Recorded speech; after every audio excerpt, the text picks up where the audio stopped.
Ben, nós respecto desta cuestión temos unha postura nítida.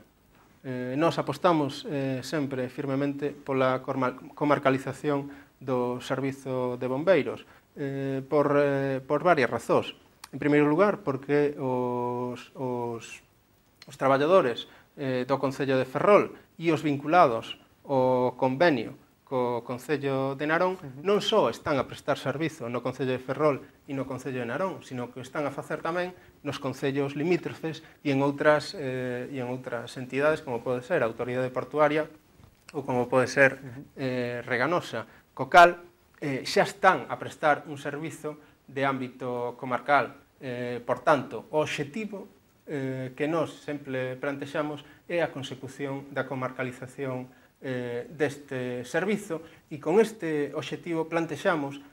no pleno do mes pasado a moción que se aprobou por unanimidade que consistía na creación dese parque comarcal coa participación da Xunta de Galiza, coa participación da Diputación e coa participación do Concello de Ferrol e do Concello de Narón. Isto ven derivado de que xa no ano 2011,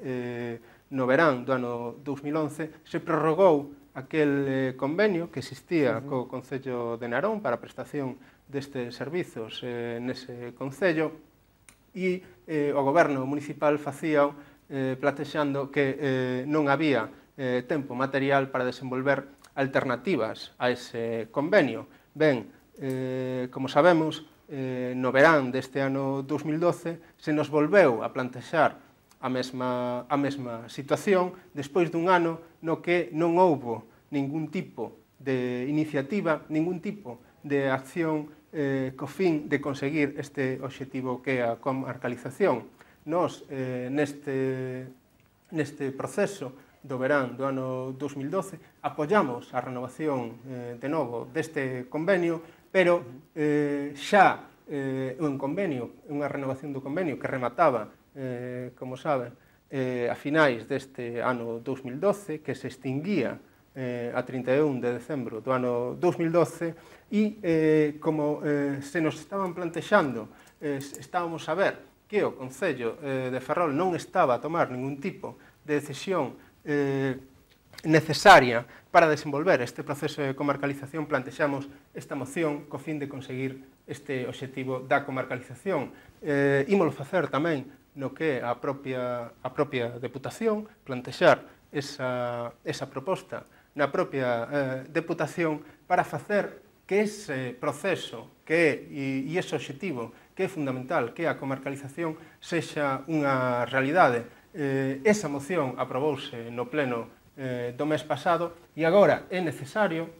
que tanto o Concello de Ferrol, a Xunta de Galiza, a Deputación como o Concello de Narón establezan de unha vez por todas cales son os mecanismos para facer viable e concretar a execución dese parque comarcal. Estamos a 13 días da finalización desa prórroga dese convenio e todavía non sabemos cal vai ser a alternativa e cal vai ser a maneira en que se vai a desenvolver. É importante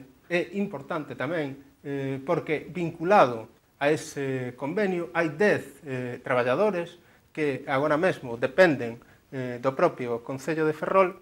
e que están vinculados ao convenio co Concello de Narón. E é fundamental manter eses 10 postos de traballo ao mesmo tempo que se conquire a comarcalización do servizo dunha maneira definitiva e non continuar neste proceso de renovar convenios cada ano ou cada 2 anos que non supoñen unha solución definitiva a un problema que existe e que, como lle digo, os propios traballadores xa están a desenvolver esas funcións.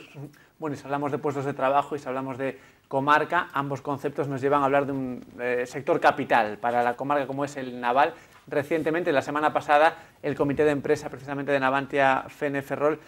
pues mostraba su preocupación, digamos, por la tranquilidad, entre comillas, o por, digamos, la ausencia de noticias respecto al inicio de construcciones como la firmada, según el gobierno de la administración gallega, con Pemex, ¿no? Por ese buque Flotel, ¿no? Bueno, falta de noticias que no sé a qué cree que se debe, ¿no? Esta falta de noticias. Ben, nos, respecto ao sector naval, consideramos que hai unha cuestión fundamental que parece que non se quere abordar dunha maneira efectiva, decidida, sincera, e é o problema que está vinculado ao levantamento do veto á construción naval civil e que calquer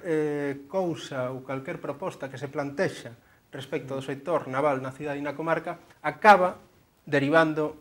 neste problema, que é o problema fundamental que ten o sector naval na cidade e na comarca. E digo isto porque estamos a falar dos contratos de Pemex que non se efectivizan, que non se concretizan e que non acaban de facerse reais, pero que eses contratos supoñen, en todo caso, unha carga de traballo mínima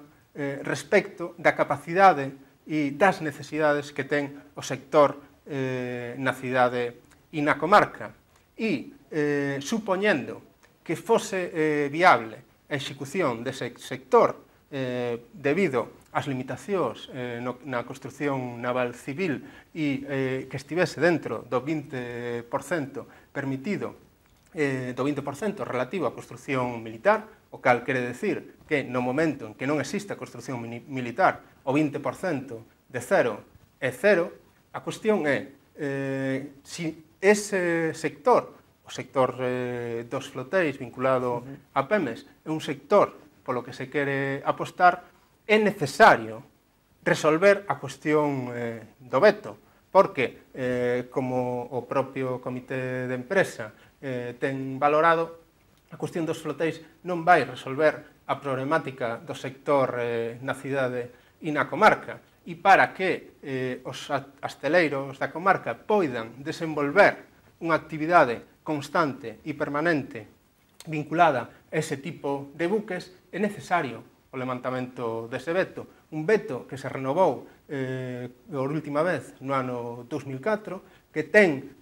supostamente como data de finalización o ano 2015, pero que xa se ten renovado en outras ocasións, co cal é necesario asumir o problema que ten a existencia dese veto á construción naval civil, pero que outro dos temas sobre os que constantemente estamos a falar, que é o dique flotante,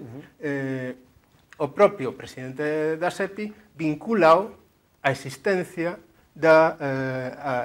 dese veto e a necesidade de que a Unión Europea permita a construción dese tipo de infraestructuras. Como lle digo, o problema fundamental está en resolver ese problema e non estar constantemente desenvolvendo propostas e desenvolvendo comisións de seguimento que ao final delas nos levan a un punto que é o punto fundamental, que é que existe un veto respecto da construción naval civil nos asteleiros da cidade e da comarca. E que, se no levantamento dese veto a construción naval civil,